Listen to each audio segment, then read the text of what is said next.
Everyone, I'm glad to be back. Our recording software cut out a little bit. Don't worry about it. We didn't miss anything. I caught it just as it stopped. We're melting our butter right now, and we're gonna continue working. So right now our butter is still in the microwave. It just ended now. We're gonna check the melting status. It's melted. Would you look at that? So I'm gonna give half of this to me and half this to my sister.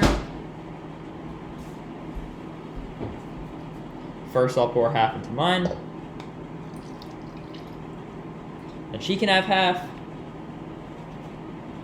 Slide that over. Then we're going to combine with our bare hands. You can do it with the fork too, but it's just more fun to combine with your bare hands.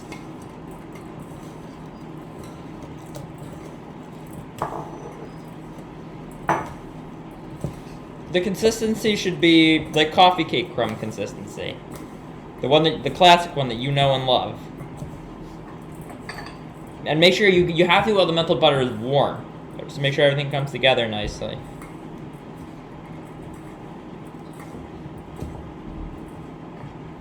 This dish is beloved by my dad.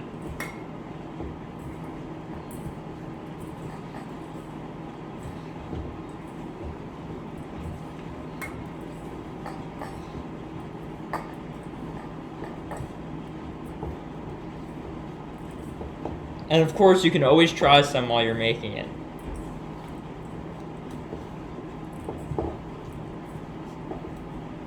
So my streusel is combined. We'll wait for Isabella to combine hers as we move into the next phase. When you're done mixing your streusel, it's okay if it goes a little cold. You're not going to need it. You're not going to need it just yet. What you are going to want to do is you're going to want to grab a piece of foil or paper towel and stick right on the top in order to keep it nice and fresh. So I'll just grab a piece of paper towel and stick mine right on top.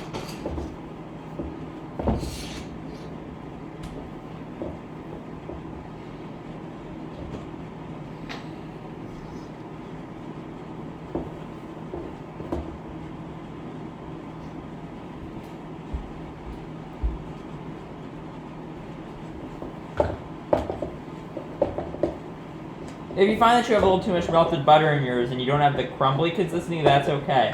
In fact, that'll only make it better because it's extra buttery. If you like your streusel more dry, that's okay. If you like your streusel more buttery, that's perfectly okay too.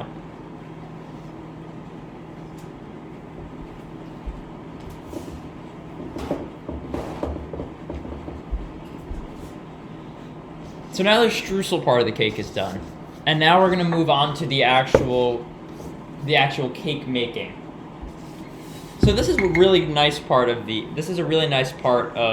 making the coffee cake. It's really nice. It's a fun process. So now we're gonna move on to the cake. So we're gonna get another one of the dreaded bowls, and we're gonna pull it out. For me, we're gonna take it out of the stand mixer, but you can use a bowl. Belle, can you pass me your bowl, please? You could use something like this. You could use a hand mixer, and you could use a whisk, and something of that nature. I wouldn't recommend using your hands though. That might take a while.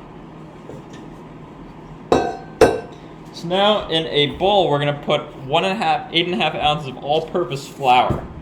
So as we said earlier, 8.5 ounces is a little more than a cup. Remember what I said about the residue method.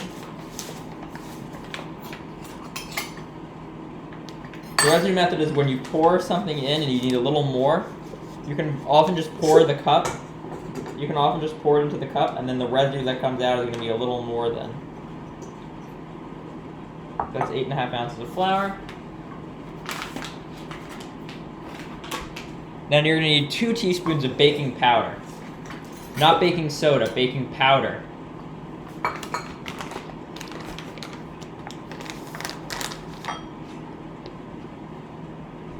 That's already a teaspoon in here, so I'll just use the one here in order not to get all contaminated.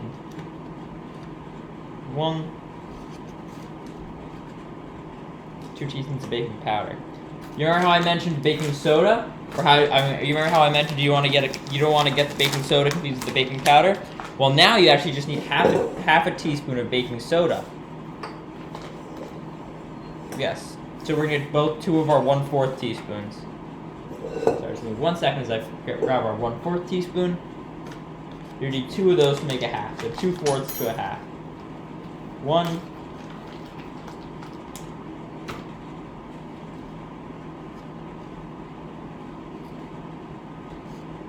2.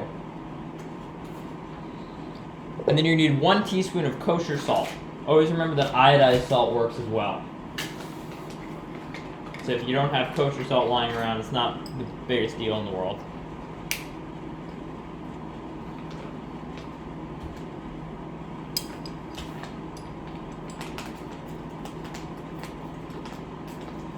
One teaspoon.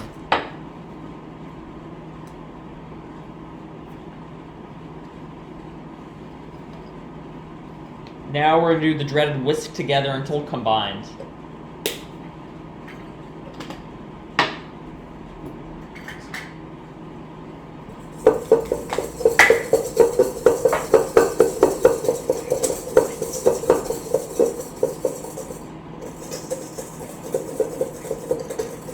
This one combines relatively quickly.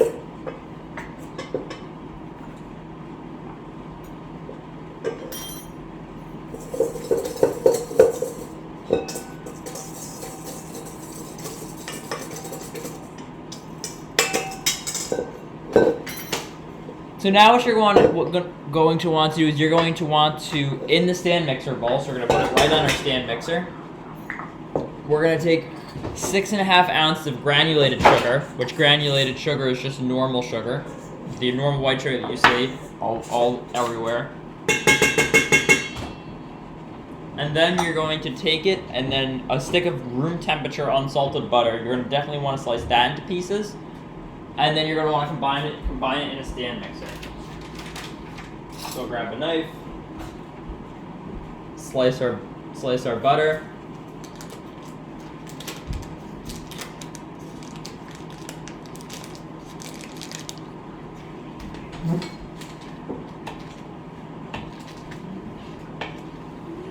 So we'll need to slice our butter. For two cakes, you'll need 2 butters. Right there. So now 6 ounces, and our conversion is 3/4 cups. So we'll put it in.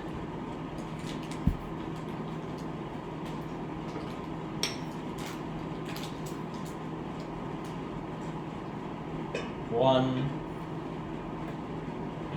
2, 3. Then we'll want to take a stick of room temperature unsalted butter, slice it to pieces, and then mix that on low speed. So right now we're going to lock it, make sure it's locked, and then mix on low speed.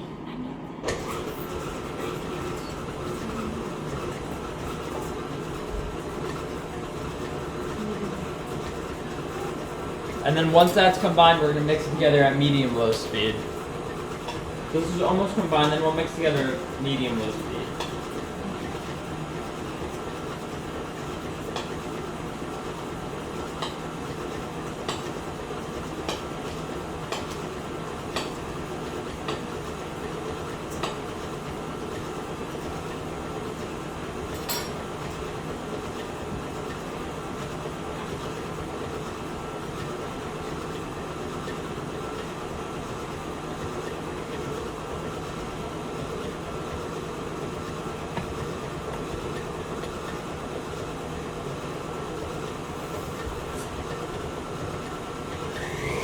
Then once these are combined, you're going to beat this together at medium-low speed. So I think we can keep that speed. You don't want to do too much higher. That's called that medium. So I'll beat this together at medium-low.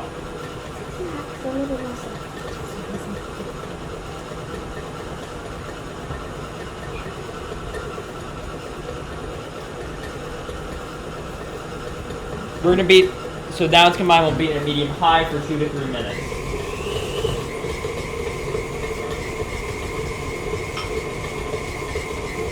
So now we'll do this for 2 to 3 minutes. I have a timer on the computer going, so we'll just wait for the 3 minutes to be up.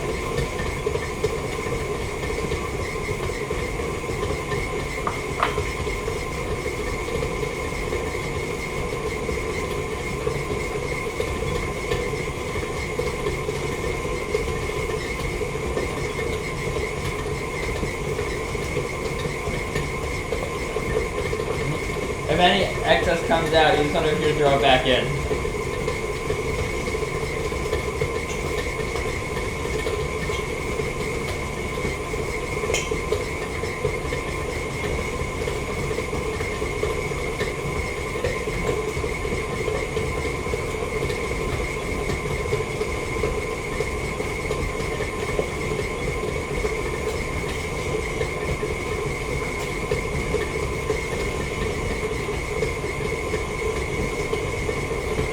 Alright, two minutes left on the timer.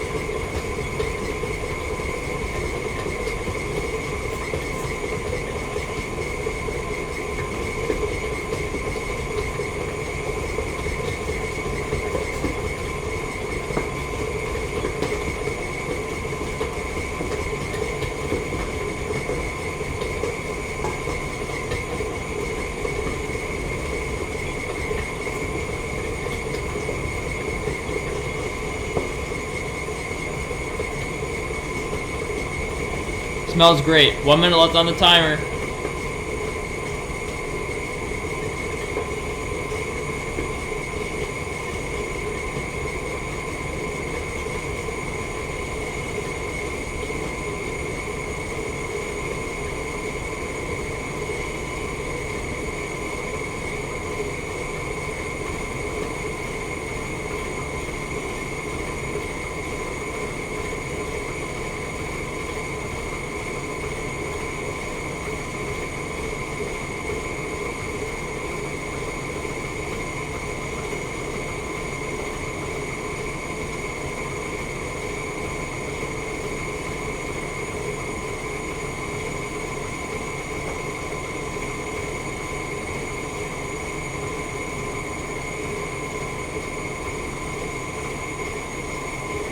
So we're almost done in like 3 seconds.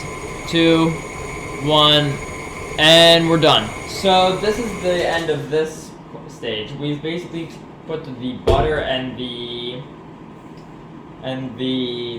sorry, wow, I can't even pronounce anything. Remember, the butter, the baking soda, the baking powder, and the salt together. So now this is all combined, and the sugar too. So a nice little tip too is that we can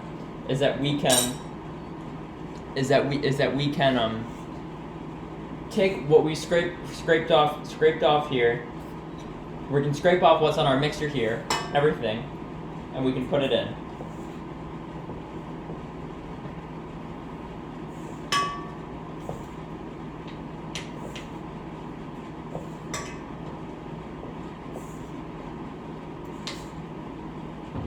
You might not be able to get much off now, but any little bit you can get off really gives you more cake to eat later.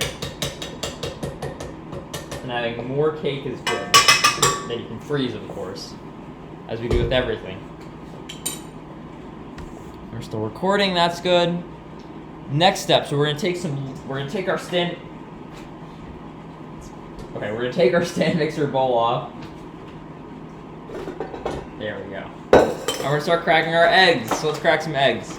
So we're gonna combine 3 large eggs.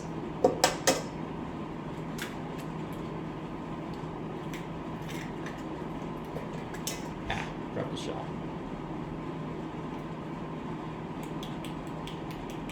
3 large eggs. One thing I really like about this recipe is how you don't have to separate the eggs and the yolks. There are some recipes where you actually have to separate the eggs and the yolks. It's not really the nicest thing to do. It can be a bit messy.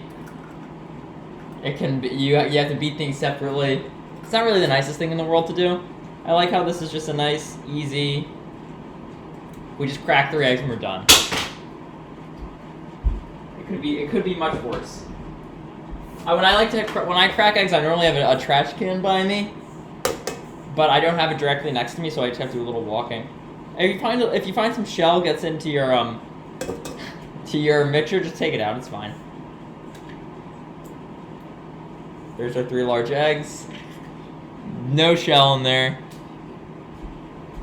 We'll just dish this, pass the eggs over, and then move on to the next step.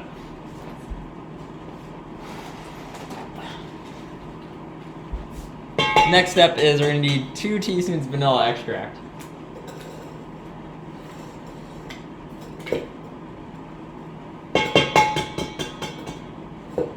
Two teaspoons of vanilla extract. So this is our vanilla extract here. If you smell it, it smells a lot like vanilla. Vanilla, I mean, this is one of my favorite smells. I love doing this. Well, excess, that's fine. More vanilla in your cake is a wonderful cake. That's our 2 teaspoons. And we're going to need 1 cup of room temperature sour cream. And then that's going to be beaten together for 1 to 2 minutes on medium speed. Everyone's hands looks like a mess now, but that's totally fine. It could be so much worse.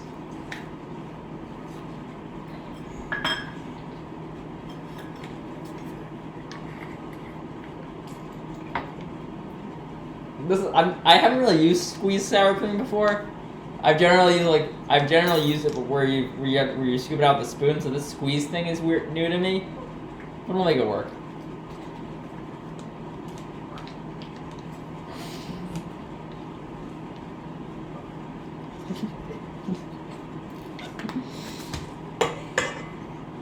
And in 1 cup of sour cream goes.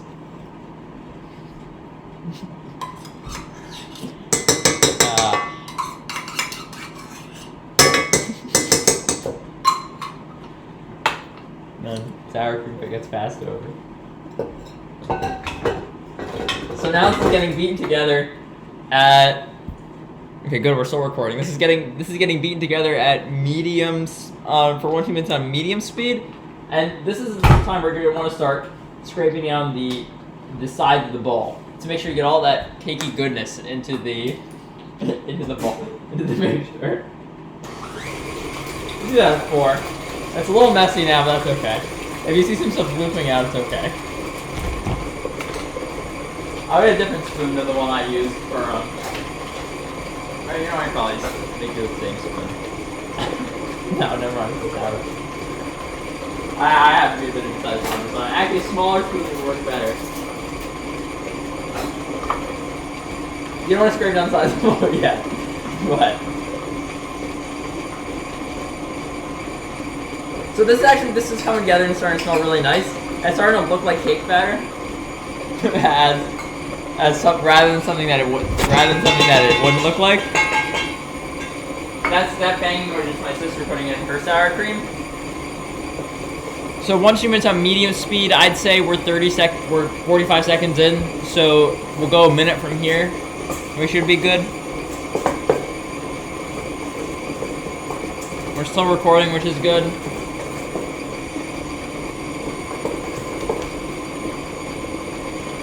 Okay. So now we're going to stop for a second. And we're going to scrape down the sides of the roll to make sure everything gets good and nice and mixed in there. Unfortunately, you can't have some of this now because it has raw egg yolks. Not something you really. I mean, I know there's some. If your eggs are pasteurized, you can eat raw. You can have the raw egg yolks, but you can't really find pasteurized eggs where I've seen in the U.S. too commonly. So I wouldn't recommend eating the raw egg yolks.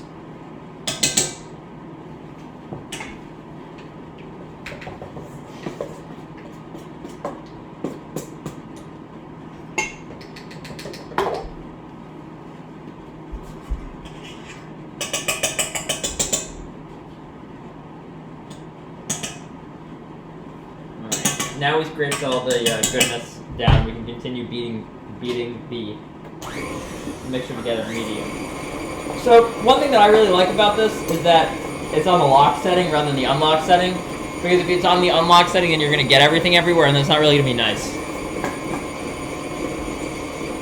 It's starting to sound fluffy too, as opposed to the dry ingredients from earlier.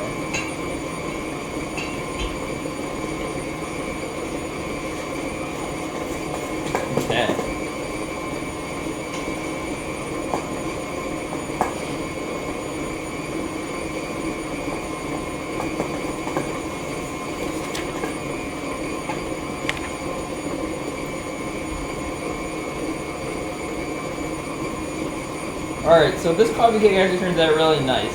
It's something that you can nibble on. Like, what my family does is, yeah, you can cut slices of the coffee cake, that works. But you can just, like, take pieces off randomly if you want to eat it. Like, it doesn't have to necessarily be neat or uniform slices or have to, like, be the most artful thing. If it's just a nice, simple coffee cake that you can take pieces off of, it works. So now I'd say this is beaten together. We want to scrape down the sides of our bowl again. This dough is really fluffy.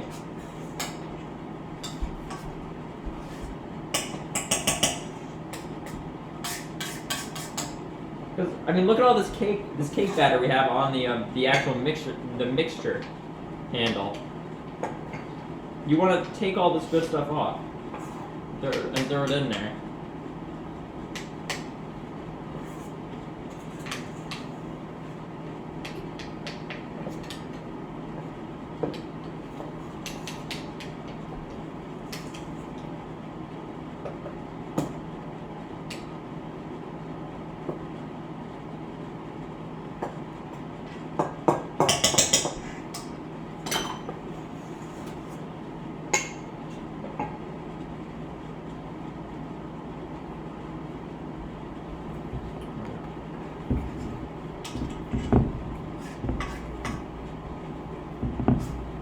Remember, always scrape down the side of the bowl. Scraping down the side of the bowl ensures that you get everything in there. Alright, the side of the bowl has been successfully scraped down. If you want, you can rip some pieces off your paper towel that you have in order to, from paper towel that you have from earlier in order to clean some stuff up that may have spilled out.